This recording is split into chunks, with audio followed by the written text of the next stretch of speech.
大家好，我係阿樂，呢度係阿樂粵語講新聞頻道時事短打。今日要同大家講嘅係一單關乎香港3000萬間鋪位業主嘅新聞。據香港01 6月23號報導，李根興盛匯基金再度現身市場，買咗灣仔一間地鋪，價錢係1188萬。原業主喺1961年用8.8萬購入上述單位，持貨65年，獲利1179.2萬，升值134倍。目前鋪位係做緊兩餸飯生意，月租3.5萬，回報率3.5%。佢聲稱中東資金流入，新資金投入基金，已經有多間鋪位喺洽談當中，預計要買入2至3億物業鋪位，涉及10至15間。呢件事係咪話俾你哋聽，一鋪養3代嘅機會已經返嚟？要講李根興盛匯基金，先介紹李根興。佢成日喺社交媒體上分享投資心經，教人點樣揀鋪位。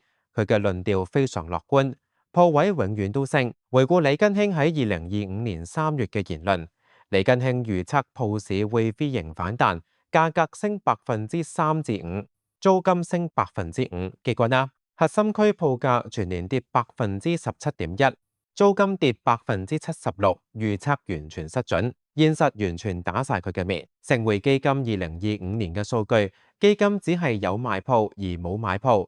據統計，有12間總蝕金額，合計帳面蝕大約5191萬，唯一盈利係有一個交易賺380萬。平均蝕幅大約負28%至負31%，三間蝕幅大於40%，三間蝕幅30%到40%，蝕幅少於20%有4間，賺錢只有1間。結論佢喺香港鋪市。2025年係被一場血洗。呢個星期，李根興再度現身市場，1188萬買咗灣仔一間地鋪。問題係佢已經隔咗2年冇買鋪。今次返嚟買係真正睇到底部，定係只係想用新買入呢個信號嚟沖淡之前被大血洗嘅負面形象？今日呢條影片，我哋一齊睇下盛匯基金喺上年12宗嘅蝕讓交易，分析李根興嘅預測點樣一項項落空，講下香港鋪市背後發生咗乜嘢根本性改變。同時，我會分析佢呢次返嚟買鋪嘅舉動背後隱含咗乜嘢訊息。接住嚟，我哋進入正題。要講清楚李根興嘅問題，首先要睇清楚一個事實：盛匯基金喺25年蝕嘅錢唔係個別失誤，而係系統性崩潰。我搜集咗盛匯基金喺上年公開曝光嘅所有鋪位交易，一共12宗。綜合呢12宗交易，我得出以下關鍵數字：總虧損金額5191萬港元，而扣除唯一盈利鋪嘅380萬，平均蝕幅大約31%。大部分鋪位蝕幅介乎30%至40%之間。呢個數據分佈顯示係一個趨勢，唔係特殊情況，而係常態。一個關鍵嘅觀察係呢12間鋪位分佈喺香港各區，核心商業區有尖沙咀、灣仔、佐敦，而民生區有新蒲崗、筲箕灣、土瓜灣，高檔區有半山，即係無論係邊個區，都逃唔到蝕錢嘅命運。另一個關鍵觀察係呢啲鋪位係喺21年至23年期間買入㗎，都係喺鋪市高位時期購入，到咗25年被逼以低價沽出，持貨週期由2年至6年不等，反映咗一個簡單事實：喺鋪市下跌週期入面，持貨時間越長，損失越大，因為市場唔係短期波動，而係結構性轉變。更重要嘅係，呢啲蝕讓交易發生嘅時間最為集中上年第2季度至第3季度。香港01報導指出，盛匯基金喺短短3個月內沽出10間鋪位，呢顯示咗一個被逼嘅流動性危機。基金被逼快速出售資產以換取現金。要理解李根興嘅問題，我哋必須睇清楚佢25年市場嘅預測，因為佢嘅預測同佢嘅實際行為形成咗一個矛盾。3月，李根興公開預測鋪市將會出現 V 型反彈，具體預測係核心區鋪位價格會升3%至5%，租金會升5%以上。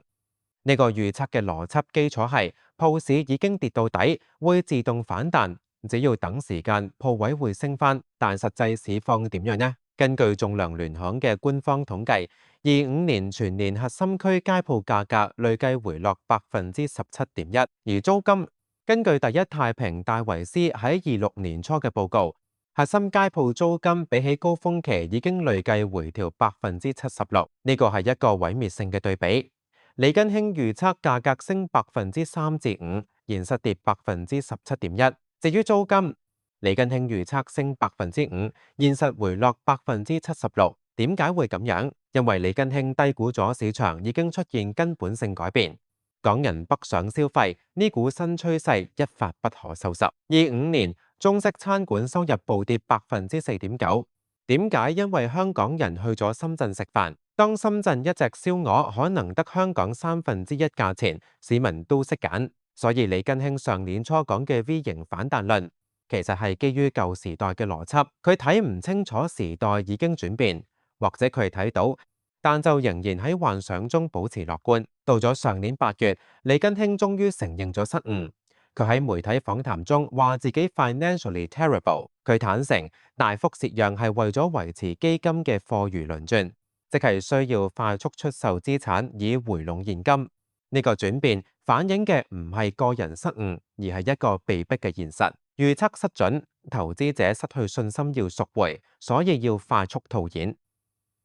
今年李根興打破咗2年嘅入市真空期，買入咗一間灣仔地鋪。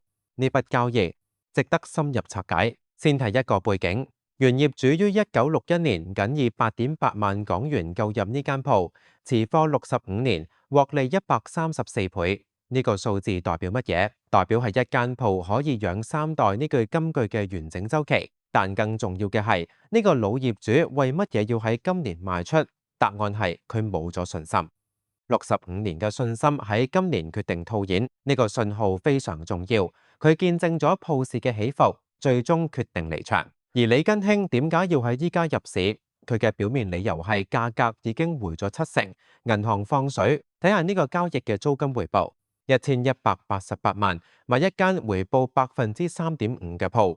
銀行1年期定存息率係2.5%至3%，買鋪嘅回報得3.5%，而風險高得多，租戶可能搬走、欠租，政策可能改變，鋪位價格可能再跌。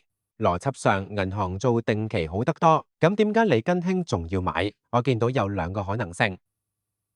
第一個可能性係佢真正相信呢個係底部，預計未來會回升一個大幅度，咁樣回報先至合理。第二個可能性係佢需要用新買入呢個信號嚟沖淡上年大血洗嘅負面形象。只要買咗一間鋪，外界就會話李根興又返嚟買鋪，睇法轉積極。呢樣對佢嘅基金係最有利㗎，因為可以穩住現有投資者，甚至吸引新投資者。要判斷究竟係邊個可能性，要睇佢接下嚟嘅行動。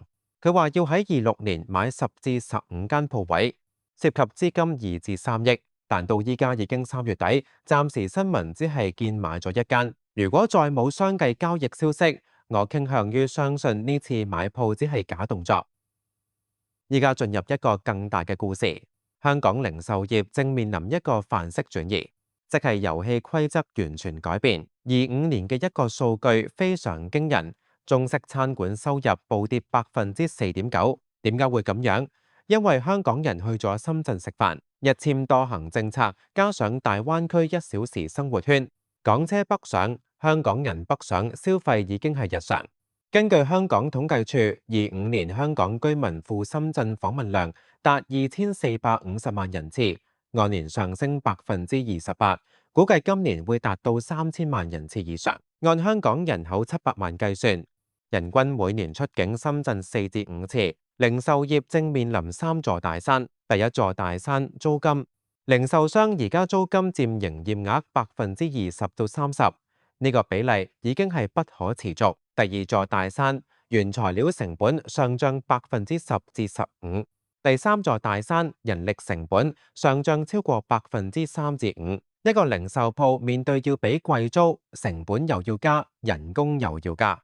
要有利潤去比息同維持盤生意越嚟越難，所以零售戶口結業嘅速度會越嚟越快。民生區鋪位空置率升咗10%以上，點解會咁衰？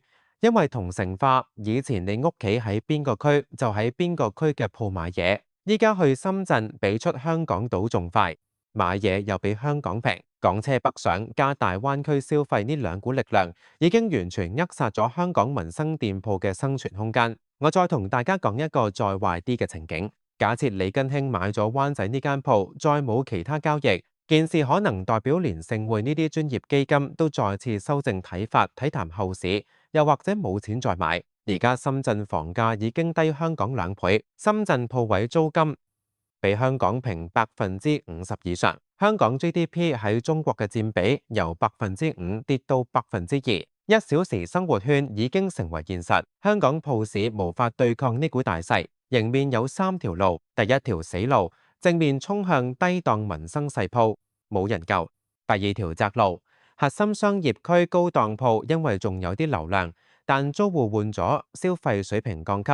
第三條絕路，所有鋪位都要面對人力成本上升、租金維持高企、消費力往外流呢個鐵三角，冇一條有出路。未來10年，香港鋪位投資會再冇世代級獲利，再冇今次65年升134倍嘅故事，你只會見到係不停蝕讓嘅現實，因為時代已經改變。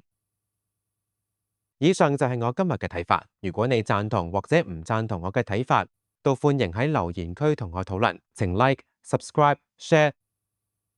我係阿樂，感謝你今日嘅收睇，下次再見。